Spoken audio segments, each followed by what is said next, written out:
नमस्कार, मेरो नाम आचार्य रामप्रसाद गैरे, एसोसिएट प्रोफेसर, नयाँ मिल वार्ड नम्बर 6 मा अहिले निवास छ मेरो। म यो आश्विन शुक्ल पक्षमा यो श्राद्धको बारेमा, शास्त्रको शास्त्रीय महत्त्वको बारेमा भन्न चाहन्छु। यो श्राद्ध गरेर यो शास्त्रीय महत्त्व र पितृलाई तर्पण नदिए के हुन्छ भन्ने बारेमा म यसो विचार राख्दैछु हजुरका समक्ष। श्राद्ध सबभन्दा पहिले यसको विवेचन गर्न चाहन्छु। श्रद्धया दीयते इति श्राद्धम भनिएको छ शास्त्रमा। श्रद्धापूर्वक कर्म गरेर पितृलाई तार्ने भनिएको श्रद्धा श्राद्धम भनिन्छ। एक छाकी कसरी गर्ने भन्ने कुरा पनि यहाँ पर आउँछ। श्राद्ध गर्नभन्दा पहिले हजुरको एक छाकी गर्नु नितान्त आवश्यकता छ। एक दिन पहिले क्षौरकर्म गरेर, दाढी कपाल गरेर, त्यसपछि शुद्ध भएर त्यो छोराले आफ्नो बुबाको, आमाको श्राद्ध गर्ने हुन्छ।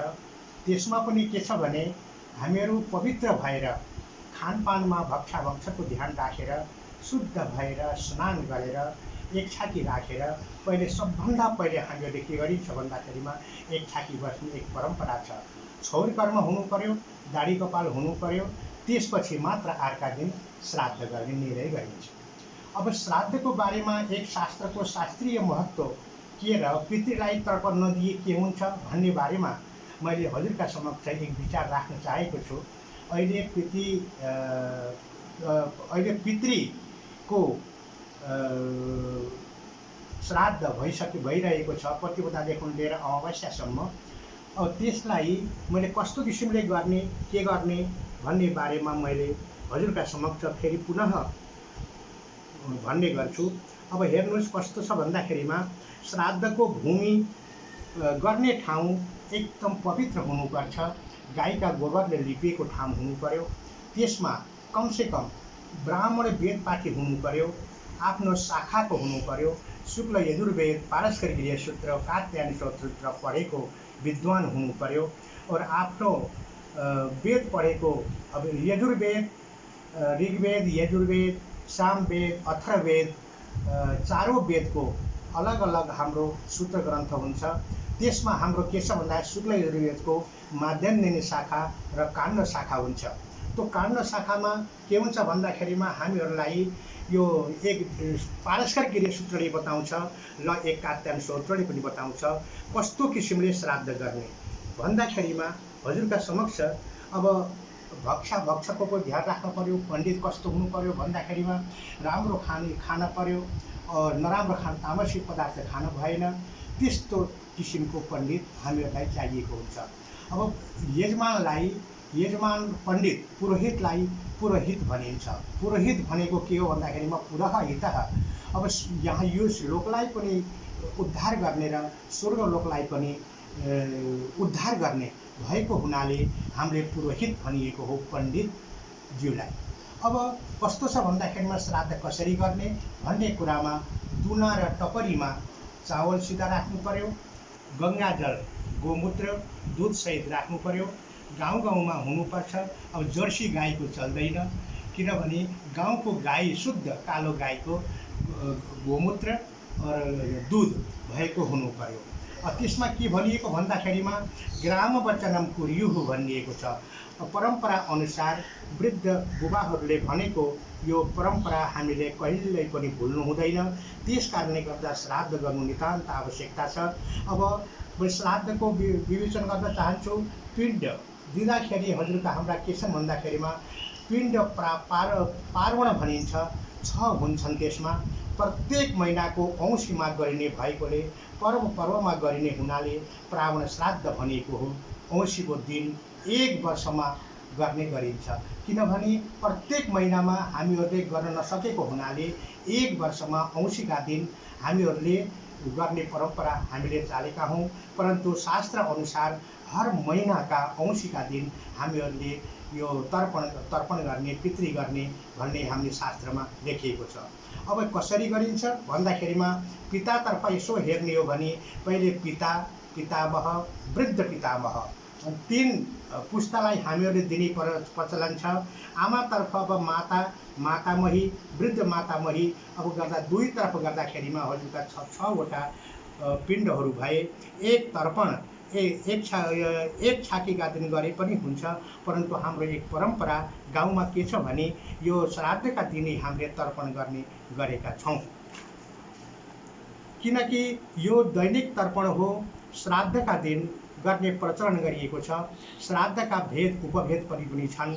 श्राद्ध एउटो छैन, पार्वण मात्रै होइन, एकोदिष्ट पनि होइन, यसका 5 भेद छन्। यसका बारेमा मैले हजुरलाई बताउन चाहन्छु। सबभन्दा पहिले के छ भन्दाखेरिमा नान्दी श्राद्ध, आव्युदेक श्राद्ध, पार्वण श्राद्ध, एकोदिष्ट श्राद्ध र तीर्थ श्राद्ध। यसमा यसो विवेचन गर्न चाहे मैले सबभन्दा पहिले मैले पार्वण श्राद्ध गर्न चाहेँ। अब आश्विन मासको प्रतिपदादेखि लिएर अमावस्यासम्म गरिने श्राद्धलाई हामीले पार्वण श्राद्ध भन्दछौँ। यो के छ भन्दाखेरिमा पर्वमा गरिने भएको हुनाले प्रत्येक महिनामा 12 महिनाका 12वटा गर्ने भएको हुनाले यसलाई पार्वण भनिएको हो। परन्तु हामीले वर्षमा एक दिन गर्छौँ, त्यसलाई भनिन्छ पार्वण श्राद्ध। अब एकोदिष्ट केलाई भनिन्छ भने मरेको दिन, अब पिता हो चाहे माता हो, त्यो मरेको दिनको तिथि हेरेर त्यसलाई हामीले एक पिण्ड दिइन्छ, एकोदिष्ट भनिन्छ। पार्वण श्राद्धमा 6 पिण्ड हुन्छन्, एकोदिष्ट श्राद्धमा केवल एउटो पिण्ड हुन्छ। त्यसपछि तीर्थ श्राद्ध भन्ने गरिएको छ। जस्तै तीर्थ भनेपछि के बुझिन्छ भन्दाखेरिमा बद्रीनाथ, केदारनाथ, गंगोत्री, जमुनोत्री, हरिद्वार, ऋषिकेश, हजुरको यो काशी, बनारस, हजुरको यो गंगा सागर, गया और हजुरको जहाँ गएर मुक्तिनाथ आदि स्थानमा गएर पनि छोराले बुबाको, माताको पिण्डदान दिन सक्छ। परन्तु के छ भन्दाखेरि तीर्थ श्राद्धमा हजुरको गएर यो तीर्थ श्राद्धमा हामीले पिण्ड दिने त गर्छौँ, परन्तु घरमा आएर पनि त्यो पिण्डदान दिन जरुरी छ। कुनैले भन्ने गर्छन् तीर्थमा गएर श्राद्ध गरेपछि घरमा गर्नु पर्दैन भन्ने नितान्त गलत हो। किन भन्दा हामीहरूले खाना खान्छौँ भने पितृहरूलाई पनि नियमित खाना जरुरत पर्छ। त्यस कारणले गर्दा घरमा आएर पनि श्राद्ध छोराले भुल्नु हुँदैन, गर्नुपर्छ। अब त्यसमा के छ भन्दाखेरिमा एक नान्दी श्राद्ध भन्ने एक माङ्गलिक पनि हुन्छ। विवाह आदिमा आव्युदेक श्राद्ध हुन्छ। जस्तै कुनै विवाह गर्न पर्यो भनेर हामीहरूले विवाह गर्दाखेरिमा केही छेकथुन हुन्छ कि भनेर पितृहरूलाई सम्झी एक आव्युदेक श्राद्ध पनि हामीले गर्ने गरेका छौँ। त्यसो भएर यो 5 प्रकारका श्राद्धका भेद उपभेदहरू बताइएका छन्। अब ब्राह्मणको कर्म के हो भन्दाखेरिमा ब्राह्मणलाई अब त्यसै हामीहरूले गर्न सक्दैनौँ। षट्कर्मनिरताः ब्राह्मणाः भनेर भनिएको छ। जो वेद पढ्ने, वेद पढाउने, दान दिने, दान लिने, यज्ञ गर्ने, यज्ञ गराउने 6 कर्म ब्राह्मणले गरेको हुन्छ। त्यो 6 कर्म गर्नेलाई ब्राह्मण भनिन्छ। अब ब्राह्मण भक्षको पनि ध्यान राख्नुपर्ने हुन्छ। ब्राह्मण कस्तो हुनुपर्छ भन्दाखेरिमा शिखा सूत्रम, शिखा भनेको टोपी र अब हजुरको सूत्र भनेको हजुरको यज्ञोपवीत, त्यसपछि चन्दनम, ललाटे तिलकम भनेर भनिएको छ। त्यो त्यति भाग भएपछि ब्राह्मणको एक पहिचान हामीहरूले भन्न सक्छौँ। अब त्यसमा के छ भने यज्ञ गर्ने, गराउने सबै ब्राह्मणको कर्म हो 6 प्रकारको। त्यसमा पनि हामीहरूले के भन्छौँ भन्दाखेरिमा आचार्य देवो भव, मातृदेवो भव, पितृदेवो भव, अतिथिदेवो भव भन्ने हामीहरूले गरेका छौँ। हामीहरूले गुरुलाई देवता सम्झनुपर्छ, आमालाई देवता सम्झनुपर्छ, पितालाई देवता समान सम्झनुपर्छ, पाहुनालाई अतिथि देवका समान सम्झनुपर्छ भन्ने हाम्रा शास्त्रमा वर्णन गरिएको छ। अब पितृ खुसी भए हामीहरूलाई सबै कुरा घरमा सम्पन्नता हुन्छ। यदि पितृ खुसी भएनन् भने अनेक प्रकारका दुःखहरू, पितृदोष लागेर हामीले दुःख पाउने गर्छौँ। भन्दाखेरि आजकलका आधुनिक बाबुहरूले के भन्छन् भन्दाखेरिमा अहिले यो गरेर के हुन्छ र भनेर भन्ने गर्छन्। त्यस्तो होइन। हजुरको दूध छ, दूधमा घिउ पनि छ, परन्तु जब तक आलोडित गरिन्न, हामीले जब तक हामी मन्थन गरिन्न, त्यसबाट हामीले घिउ निकाल्न सक्दैनौँ। तिलेसु तैलम दधिनीव सर्पी भनेको छ। तोरी छ, तोरीमा अब हजुरले पेल्नु भयो भने त्यसमा तेल निक्लन्छ, नाइ भने त्यसमा त निक्लन्न। त्यसमा छैन भन्न हामीले सकिन्न। बाबुहरूको दोष केही मैले मान्दिनँ, हामीहरूको गल्ती छ। हामीहरू त्यस्ता किसिमको संस्कार, त्यस्ता किसिमको विचार, त्यस्ता किसिमको शास्त्र उहाँ बाबुहरूलाई दिनु पर्यो, त्यसपछि मात्र त्यसको उत्तर हामीले लिन सक्छौँ। हामीले केवल आधुनिक बच्चाहरूलाई हामीले त्यसै दोष दिन सक्दैनौँ। दोष हाम्रो मैले मान्छु। अब यसो एकतर्फ हेर्दाखेरिमा पितृ खुसी भए सबै सुख शान्ति हुन्छ भन्ने मान्यता छ। सुख शान्ति कसरी हुन्छ भन्दाखेरिमा घरमा राम्रो छोराछोरी पढ्ने, एकदम राम्रो पढेका, राम्रो योग्य काबिल छोराहरू छन् भने पितृको आशीर्वाद भन्ने मानिन्छ। अब छोराछोरीहरूमा मूर्ख छन्, अब यो जस्तै ड्रिङ्क गरेर, अब जस्तो भक्षाभक्षको ध्यान नराखेर खाएर यताउति गरेर हिँडेका छन्। कुपुत्रो दुःखदायक भन्ने शास्त्रमा लेखिएको छ। कुपुत्र भएपछि जीवनभरि मातापितालाई सुख हुन्न, बल्कि दुःखै दुःख हुन्छ। सुख छ भने त्यसले एकस चन्द्र तमो हन्ती नचतारा सतेरपी भनिएको छ। धेरै छोराहरू चाहिन्न।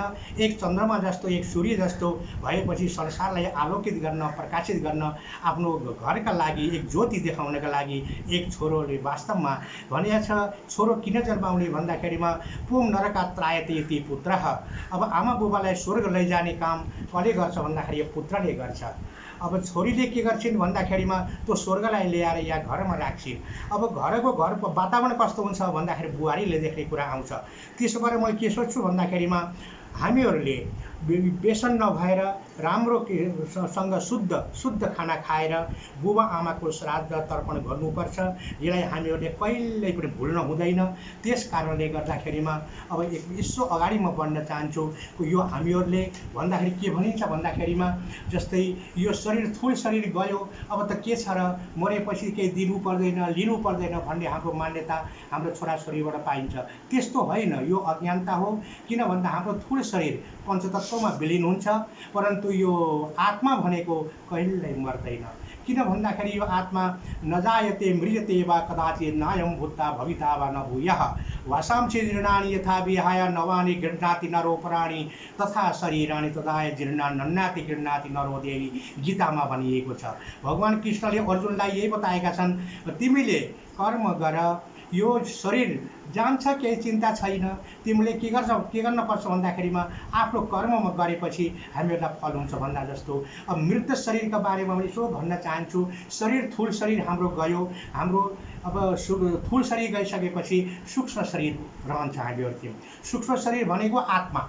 अब आत्मा मृत शरीर 10 दिनसम्म रहन्छ। त्यो के हुन्छ भन्दा प्रेत भन्ने जानिन्छ हामीहरूले। जस्तै एक दिन मरेको 1 दिनदेखि लिएर 10 दिनसम्म त्यसलाई प्रेत भन्ने गरिन्छ।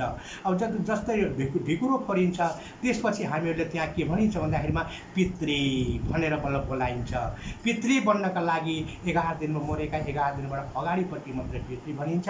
10औँसम्म त हामीले प्रेत भन्ने गर्छौँ। अब हामीले नराम्रो काम गरिएर हामीले केही गरिएन भने तिनी हाम्रा मरेका तिनी बुबा आमाहरू सबै के अरे प्रेत भएर यताउति घुम्ने गर्छन्, सन्तानलाई दुःख दिने गर्छन्, घरमा डराउने, अनेक प्रकार भूत प्रेत लाग्ने कुनै त्यही भर यो संसारमा देख्नेको मिल्छ।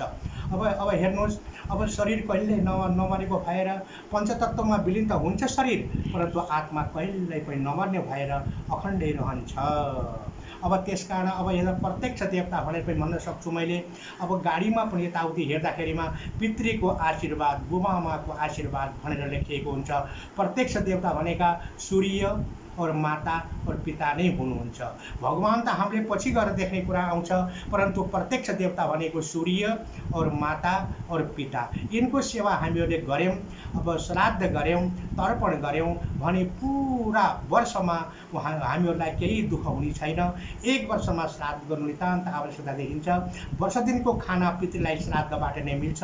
यदि श्राद्ध नगरेको खण्डमा पितृले आँसु झारे भने छोराछोरीले दुःख पाउनेछन्, पितृदोष लाग्नेछ। भाव मिच्छन्ति देवता वाक्य मिच्छन्ति पितरः भनेर शास्त्रमा लेखिएको छ। त्यसकारणले गर्दाखेरिमा भाव देवताले चाहन्छन् भने वाक्य पितरले चाहन्छन्। अब पिण्ड बनाउँदा के गर्नुपर्छ भन्ने यसो एउटा जानकारी दिन चाहन्छु मैले। गाईको दुधमा खिर बनाउने अनि मह तिल राख्ने त्यसपछि घरमा बनाएको सम्पूर्ण परिकारहरू पिण्डलाई अर्पण गर्ने, त्यसपछि बल्ल पिण्ड बनाउने। त्यो पिण्ड के गरिन्छ भन्दाखेरिमा जति राम्रो बनाउन सकिन्छ सबै कुरा परिकार राखेर त्यति राम्रा हाम्रा सन्तानहरू हुन्छन्, त्यति राम्रो हाम्रो पढ्छन् भन्ने हाम्रो शास्त्रमा मान्यता छ। कात्यायन सूत्र और पारस्कर गीता सूत्रमा हामीहरूको यो वेदमा सबै वर्णित गरिएको छ। हाम्रो त्यसै भनिएको होइन, ऋषि मुनिले जङ्गलमा गएर 12-15 वर्षसम्म तपस्या गरेर 18 पुराण, 18 उपपुराण, वेद, षडङ्ग सबै पढेर त्यसको निचोड निकाल्नु भएको छ। हामीहरूले त्यसै नजानी यसले गरेर के हुन्छ र भन्ने होइन। जस्तै अहिले कोरोना लागेको छ, यो कोरोनाको तपाईँले हेर्नुहोस्, हाम्रो यो ठुलो आँखाले हेरेर हामीले केही पनि देख्दैनौँ, परन्तु त्यसलाई हेर्नका लागि मसिन चाहियो। त्यस्तै चाहिँ हाम्रो यो आध्यात्मिक क्षेत्रको चिजमा हेर्नका लागि पनि हामीहरूले के चाहिन्छ भन्दाखेरिमा त्यो ऋषि मुनिले लेखेको शास्त्र, वेद, ऋग्वेद, यजुर्वेद, सामवेद, अथर्ववेद, शतपथ ब्राह्मणम, कात्यायन सूत्र, प्रातिगृह्य सूत्र आदि अध्ययन गरेर 18 पुराण, 18 उपपुराण, उपनिषद आदि ग्रन्थ पढेर, षडङ्ग पढेर मात्रै हामीहरूले गर्न हुन्छ हुन्न भन्ने बल्ल कुरा गर्न सक्नुपर्छ। जस्तै मैले उदाहरण एक दिन चाहन्छु हजुरलाई। हामीहरूले हात्ती देखेका छैनौँ, अब हात्तीको वर्णन गर्न चाहन्छौँ, त्यस्तो हामीहरूले के हुन्छ भने देखिया छ भने हामीले प्रत्यक्ष वर्णन गर्न सक्छौँ, सकिएर भने हामीहरूले त्यो वर्णन गर्न हामीलाई दुःख हुन्छ। त्यही भएर यो शास्त्र नजानिकन यो गरेर के हुन्छ र के फल हुन्छ भन्नु हाम्रो एकदम गलत हुन्छ। त्यही भएर यो पिण्ड हामीहरूले के गर्नु पर्यो भन्दाखेरिमा पिण्ड गङ्गाजीमा सेलाउने या गाईलाई दिने या बाख्रालाई पनि दिन सकिन्छ। यदि तिनलाई मिलेन भने हामीहरूले के गर्नुपर्छ भन्दाखेरिमा यज्ञ कुण्ड बनाएर त्यसको हवन गर्न पनि हामीले सक्छौँ। त्यही भएर यो पुर्खाले गरेको चिज हामीहरूले कहिल्यै पनि भुल्नु हुँदैन। ग्राम वचनम कुर्युः भनेर लेखिएको छ। त्यही भएर मैले भन्न के चाहन्छु भन्दाखेरिमा श्राद्ध गर्दा हेर्नु त कति कस्तो नियम छ। सभ्य हुनु पर्यो, अपसभ्य गर्नु पर्यो, मालाकार गर्नु पर्यो, जनेउ हेर्नु कति दुःख छ। र तर्पण गर्दा पितृ तर्पण गर्नु पर्यो, मनुष्य तर्पण गर्नु पर्यो, देव तर्पण गर्नु पर्यो, ऋषि तर्पण गर्नु पर्यो, अन्य सबैलाई जीव जन्तुलाई तृप्त गर्नु पर्यो। यो हामीले श्राद्ध दिएपछि केवल बुबा आमालाई मिल्ने कुरो छैन। सम्पूर्ण जानवरदेखि लिएर किरा पतङ्गदेखि लिएर हामी आकाशसम्म लिएर पृथ्वीसम्मका जति पनि चल अचर सबै छन्, तिनलाई सबैलाई तृप्त मिल्छ भन्ने हाम्रो शास्त्रमा वर्णन गरिएको छ। देव पूजा र पृथ्वी पूजामा यसो केही अन्तर हुन्छ। देव पूजा गर्नका लागि हामीहरूलाई शुद्ध भएको कमसेकम यो 5 दिन चाहिन्छ र पितृ पूजा गर्दाखेरिमा कमसेकम महिलाको कमसेकम रजस्वलाको 7 दिन भएपछि पवित्र भएपछि मात्रै हामीले पूजा गर्न सक्छौँ। अब 5 दिनमा देवताका लागि, 7 दिनको लागि पितृलाई गर्ने विधान छ। अब पिण्ड दिएपछि सबै जीव जन्तु, जलचर, नभचर, थलचर सबैका लागि तृप्त हुनेछन् भन्ने शास्त्रमा लेखिएको हुनाले हामीहरूले पिण्ड बनाउनु पर्यो, तर्पण दिनु पर्यो, 12 महिनाको खाना पनि उसलाई पितृहरूलाई दिनु पर्यो। हाम्रा चाडपर्व 16 आदि श्राद्ध आदि हामीले भुल्नु भएन। हाम्रा पुर्खाले चलाएको यो नियम निरन्तर चल्न पर्छ। यो महाजनो येन गतस्य पन्थाः भनेर शास्त्रमा लेखिएको छ। प्रत्येक वेदका प्रत्येक सूत्रहरू, कात्यायन सूत्र, पारस्कर गीता सूत्रले हामीहरूलाई बताएकै छन्। यस्ता कुरा धर्म सम्बन्धी र संस्कृति सभ्यता कुराहरू, नैतिकताका कुराहरू हाम्रो सानो बाबुहरूलाई सम्झाउनु पर्नेछ। हामीहरूले डिग्री गर्छौँ प्रत्येक विषयमा, परन्तु डिग्री गरेर मात्रै त्यसको अर्थ छैन। हामीहरूले अब गुरुकुल परम्परा खतम भइसके, त्यहाँ गएर कमसेकम संस्कृतिको ज्ञान, सभ्यताको ज्ञान, नैतिकताको, ऋषिमुनिको ज्ञान हामीहरूलाई नितान्त आवश्यकता छ। हामीहरूका परिवारमा पनि कमसेकम यो शिक्षा, नैतिक शिक्षा, आचार विचार सबै दिनु पर्यो। त्यसपछि मात्र यो श्राद्ध गरेको फाइदा हुनेछ। किन भन्दाखेरिमा श्राद्ध गर्नका पनि मैले पहिले बताएँ हजुरलाई, लास्टमा पनि भन्दैछु। अब जस्तै जनेउ लगाएको छैन, टुप्पी छैन, त्यो शुद्ध छैन भने श्राद्ध गरेको केही औचित्य छैन। श्राद्ध नगरे पनि हुन्छ। यदि गर्नुपर्छ भने शुद्ध तरिकाबाट राम्रोसँग वेदका मार्गबाट चलेको अनुसार यही बताउनु पर्यो। वेदले के भन्छ भन्दाखेरिमा इष्ट प्राप्ति अनिष्ट परिहार यो लौकिक सत्य सती अनिष्ट परिहार भनेर लेखिएको छ। वेदले के भन्छ भन्दाखेरिमा एकदम अनिष्टलाई, नराम्रो कामलाई भगाएर राम्रो कामलाई मात्रै घरमा दिने काम गर्छ वेदले। त्यही भएर वेदको मार्ग अवलम्बन गरौँ। यही भन्दै मैं आफ्नो एक श्लोक लास्टमा मेरो परिचय दिँदै मैं आफ्नो श्लोक विराम दिनेछु। दयालु देव सुवदा भवन्तः प्रणम्य पादौ भवतां शुभौतौ याचे प्रभो वेद समग्रवित्तं राम प्रसाद प्राध्यापकोऽहं समित्यो।